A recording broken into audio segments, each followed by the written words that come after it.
Dans l'actualité de ce dimanche, les fidèles chrétiens ont célébré ce dimanche la fête de Pâques, après 40 jours de jeûne et de pénitence. Une célébration dans un contexte particulier avec la pandémie du Covid-19 qui sévit dans le monde. Et puis, le stade régional Elhadji Saïfoulé Diallo de l'Abbé change de visage. Depuis quelques jours, la pelouse est recouverte du gazon synthétique offert par la Fondation KPC pour l'humanitaire. Un ouf de soulagement pour la famille sportive de la cité de Karamoko Alpha de l'Abbé. Ce sont les titres de ce journal. Bonsoir et bienvenue à tous. Les fidèles chrétiens catholiques de Guinée, à l'instar de leurs coreligionnaires, ont célébré ce dimanche la résurrection du Christ, de Jésus-Christ, une fête de Pâques célébrée cette fois-ci sous un contexte particulier avec la pandémie du Covid-19 qui sévit dans le monde. Antoinette Dédé Onivogui à Maralexila pour le reportage.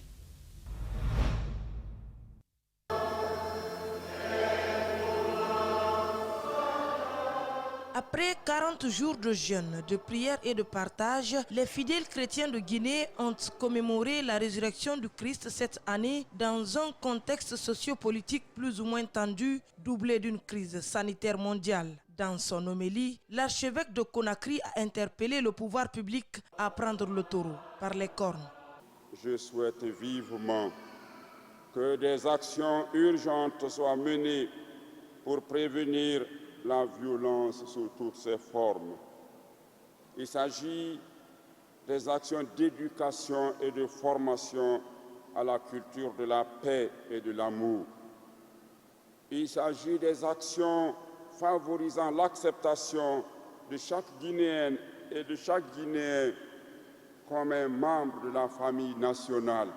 Il renchérit en exhortant également le peuple de Guinée à conjuguer le même verbe pour un avenir radieux. C'est pourquoi je supplie humblement encore le gouvernement et l'ensemble des acteurs sociopolitiques d'en faire un axe prioritaire pour la promotion de la paix en vue de construire ensemble un avenir apaisé et prospère. Enfin, j'invite humblement le gouvernement et toutes les parties en conflit à la tolérance et au pardon. Je les invite surtout à l'amour réciproque. Le haut représentant du chef de l'État, lui, a d'abord souhaité au peuple de Guinée une joyeuse fête de Pâques avant d'exposer la volonté du président Alpha Condé à instaurer un dialogue inclusif. La situation que nous vivons en Guinée n'est pas si dramatique que ça et je suis persuadé que si les Guinéens acceptent de collaborer avec le président Alpha Condé, nous allons nous asseoir autour de la table afin que le dialogue qu'il a projeté au cours de ce septennat plutôt, puisse réussir. À cause de cette pandémie du coronavirus qui sévit en Guinée, cette fête ne sera pas célébrée comme d'habitude. Qu'à cela ne tienne, certains fidèles restent convaincus qu'après la pluie viendra le beau temps. C'est une joie pour nos chrétiens, pour dire qu'au bout de la souffrance, il y a toujours la vie. Ça veut dire tout simplement, nous sommes en train de traverser une période de crise, de maladie. Mais il faut avoir espoir pour dire qu'au-delà de cette maladie, il y aura la vie. Nous allons encore revivre de nouveau. Des prières et bénédictions ont été formulées en faveur de la paix et l'unité nationale. Nous restons toujours dans la même ferveur ici à la paroisse Saint-Jean, l'évangéliste de Dabompa. Là-bas également, les fidèles chrétiens ont chanté des louanges et prié pour la paix en Guinée. Ils ont, en prélude de cette messe de Pâques, envoyé des messages de paix et de quiétude à l'endroit de tous les Guinéens. Suivez le reportage d'André Mossier-Milimono et Ibrahima Souri Kamara.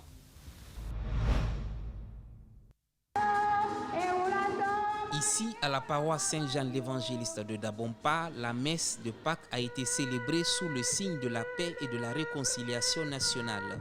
Pour les fidèles chrétiens, cette fête représente une nouvelle naissance dans la vie de l'homme, car de par sa résurrection, Jésus-Christ a sauvé le monde de tous ses péchés.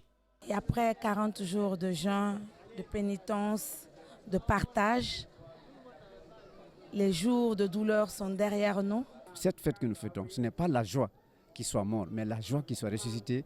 Et cette résurrection, c'est la résurrection de tous les hommes qui vont croire en lui. Le curé de la paroisse, dans son homélie, a d'abord rendu un vibrant hommage à la Vierge Marie, Mère de Jésus, à travers laquelle Dieu fait venir le Christ au monde pour porter les péchés des hommes.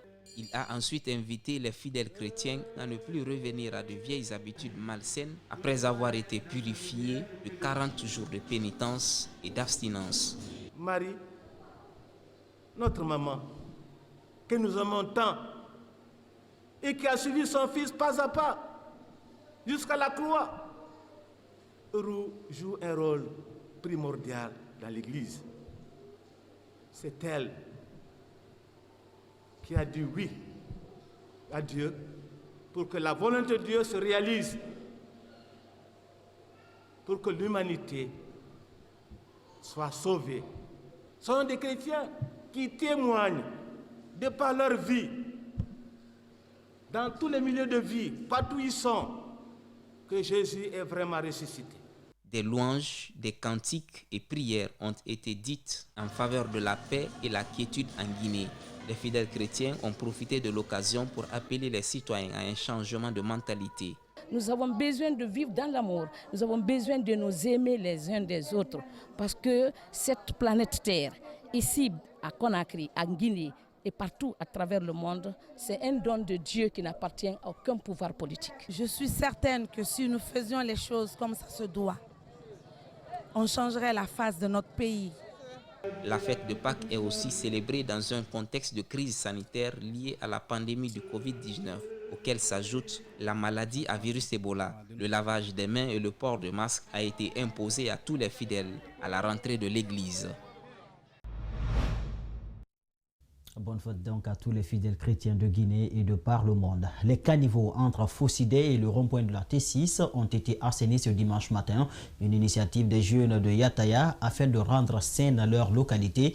L'action est appréciée à sa juste valeur par les autorités locales et les sages du quartier. Mamadou Kalisso, Lamine Silla. Très tôt ce dimanche, les jeunes de Yataya dans la commune de Ratoma ont pris d'assaut la transversale numéro 6. Les caniveaux ont été débarrassés de leur tas d'immondices. Depuis 6 heures, on est là, on est en train de faire, on est en train de travailler.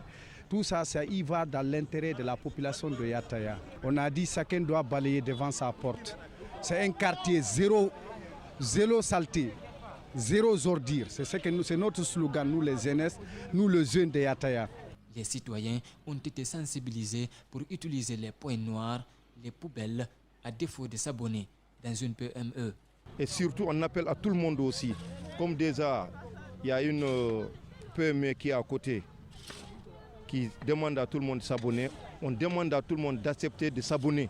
Ça aussi, ça donne un plus. Parce que les saletés, ce n'est pas quelque chose qui est bon. C'est mauvais. Ça donne de maladies, ça amène les moustiques, ça provoque le palu. L'initiative est fortement saluée par les autorités locales et les sages du quartier. Désormais, tout citoyen pris en train de déverser des ordures dans un caniveau sera sanctionné, prévient ces sages de la localité. Ils nous ont marqué plus d'un tweet, on doit les venir au secours. Si on ne peut pas financièrement venir, mais physiquement et moralement, on doit être auprès d'eux, les encourager pour le bienfait qu'ils sont en train de faire pour la Guinée et pour la population du quartier de Yataya. Dans la sensibilisation, on va exiger quiconque on va prendre, qui est en train de jeter des ordures dans les fossés, on va le prendre, on va l'amener à l'autorité, à la gendarmerie, il va payer des amendes. Parce que ça là, c'est continuel, les gens ils sont en train de faire ce que vous voyez là. Aucun de nous les a aidés. Ces jeunes sont dans leur 3e sortie. Ils ont déjà assaini l'ancienne école Cours Voltaire et le cimetière. D'autres actions sont en perspective. Il y a une activité qui suit, qui est une activité de numérotation des maisons. On va numéroter toutes les maisons de Yataya T6. Là, on a commencé le travail technique. Après cela aussi, nous avons une activité de formation. On doit former les cadres de l'association sur le développement personnel, sur l'entrepreneuriat et sur la gestion d'une association. Par le passé, elle a fait des victimes. Il s'agit de la rivière Zazazia dans la préfecture de Massanta. Ce dimanche, les riverains ont décidé d'assainir la lisière, ce pour éviter des risques d'inondation à quelques mois des grandes pluies dans cette localité. Chacun, vous allez le voir, muni des pelles et des râteaux, s'active à agrandir le lit de la rivière. Djibril Ba commente ces images amateurs. La rivière Zazazia fait peur pendant l'hivernage. Cette rivière située à Massenta a causé d'énormes dégâts. À la suite de la catastrophe, ils sont nombreux les riverains à quitter les lieux. Encore une fois, il est très difficile de résister à la crue, témoignent les habitants. Ces derniers trouvent alors un moyen pour limiter les incidents à l'approche des grandes pluies. Zazazia serpente le centre urbain de Massenta. Jusque-là, aucune attention n'est portée sur le danger de cette rivière pendant la période des grandes pluies. Il faudrait qu'on laisse toutes les haines pour ici développer la préfecture de Massenta. Donc nous leur demandons, chacun, ils n'ont qu'à s'entretenir entre eux là-bas, vraiment de trouver une solution pour Massenta. Cet aménagement effectué par ces jeunes reste un grand espoir pour une localité meurtrie en 2020.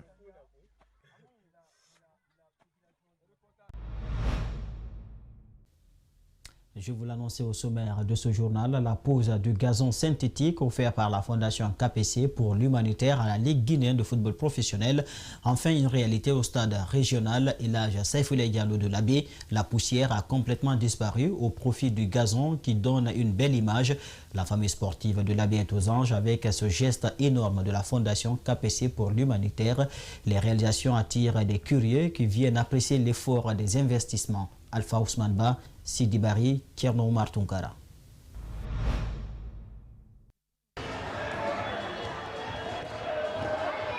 Le stade régional Elhadji Saifoulaye Diallo de Labé, cette infrastructure sportive, la plus importante de la région de Labé, construite et inaugurée en 1997, avait perdu son image d'antan, faute d'entretien. C'est que la Fondation KPC pour l'humanitaire reprend en main pour soulager la famille sportive de Labé et son public. Le gazon synthétique en cours d'installation sort les encadreurs du football de la région du rêve pour la réalité. Pour la famille sportive, pour les amoureux du football, que ce rêve devienne enfin une réalité. Reconnaissant à l'endroit du bienfaiteur, entraîneurs et footballeurs, hâte de compétir sur la pelouse nouvellement posée. Le calvaire vécu dans ce stade ces dernières années est désormais rangé dans les souvenirs. Je vais commencer par remercier la Fondation KPC pour l'humanitaire, ce qu'il a pu faire pour nous. Donc si nous voyons aujourd'hui ce gazon synthétique au sein du terrain Elhadji Saifoulaye Diallo, nous ne pouvons que nous réconforter du geste et dire merci à messieurs KPC pour l'offre qu'il a fait à la jeunesse de Labé. Des amis sportifs sont marqués de voir le visage du stade complètement changé après des années de poussière et de la boue. Mes frères avaient du mal à jouer ici. Le stade n'était pas en bon état. Et si ça continue comme ça, il y aura du bien quand même. Je souhaite que les entraîneurs et les joueurs puissent s'organiser afin que le stade ne soit pas en débauche, ne soit pas gâté, parce qu'ils avaient du mal à s'entraîner ici. Des citoyens de tout âge se bousculent devant la rentrée principale du stade régional Elhadji Saifoulaye Diallo de Labé pour découvrir ce gazon synthétique où des jeunes montent la garde pour éviter tout dommage sur les travaux déjà réalisés. De la baie direction un autre terrain, le terrain de football de Sanoya district dans la sous-préfecture de Manéa porte désormais le nom du général des corps d'armée Ibrahima Baldé, le haut commandant de la gendarmerie nationale. L'annonce a été faite ce samedi à l'occasion de la fin des travaux de clôture entrepris par la jeunesse du district et le patron de la gendarmerie, Ismaël Abbé et Yacouba Traoré pour le compte rendu. C'est le 3 janvier dernier que la pose de la première pierre de ces murs a eu lieu. Après 3 mois de travaux, le complexe sportif de Sanoya est enfin protégé pour le bonheur des jeunes amoureux du Coran et d'autres disciplines. Le geste s'inscrit dans le cadre du renforcement des relations civilo-militaires, facteur de paix et de cohésion sociale. Sentiment, c'est la satisfaction. Sentiment, c'est aussi l'encouragement, la galvanisation. Lorsque vous êtes assis dans les véhicules, de passage, vous voyez les jeunes en train de jouer au ballon sur la chaussée. Ces jeunes sont exposés, des fois même à la mort. Parce que les motocyclistes ne mesurent pas la vitesse. Les taxis, pourquoi pas les grands camions ou les gros camions. Lorsque vous vivez dans un quartier comme celui de Sanoya, où il y a un stade comme celui-ci, le mieux serait de vous rapprocher de la jeunesse pour faire de ce stade un stade multidimensionnel. Pour les jeunes bénéficiaires, cette action est l'expression d'une volonté d'aider cette couche à réaliser ses rêves. Les autorités, elles, pensent que c'est une tâche de moins pour la commune. Aujourd'hui est un jour qui marque la fin de beaucoup d'années de difficultés que nous avons rencontrées sur ce terrain de football pour sa clôture, son aménagement et sa sécurité, mais aussi le début d'une nouvelle dynamique de développement local. La cérémonie qui nous réunit ce soir est un acte de reconnaissance. La commune est sans mots pour remercier le général, puisque ce qu'il a fait contribue, n'est-ce pas, au développement socio-économique de la population de Bania. Et c'est l'une de nos œuvres qu'il a eu à faire à notre place. Outre cette clôture, le donateur promet de faire de ce terrain un complexe sportif ouvert à toute la Guinée en l'équipant selon les normes nationales. Quand on m'a dit gala de reconnaissance, j'ai dit vous ferez trop de galas de reconnaissance cette fois-ci. Parce que si à chaque fois, à chaque étape, il y a un gala, nous aussi on va nous encourager, nous motiver pour que chaque fois qu'une étape est finie, on engage une autre étape. Jusqu'à ce que nous voyons le gazon sur ce... Ça peut être maintenant le gazon en tant qu'herbe ou le gazon en tant que matériel synthétique. En tout cas, je suis là-dessus. J'ai dit qu'avec les autorités locales, avec les jeunesses de Koya, de Manéa et de Sanoya, nous passerons par toutes les voies, au moins légaux. Je dis bien légaux. Il y a le ministère de la Jeunesse, il y a le ministère, n'est-ce pas, des Sports. Il y a tant d'autres ministères qui convergent sur un terrain de football. Désormais, cet espace de jeu porte le nom du général des corps d'armée, haut commandant de la gendarmerie nationale et directeur de la justice militaire, Ibrahima Baldé.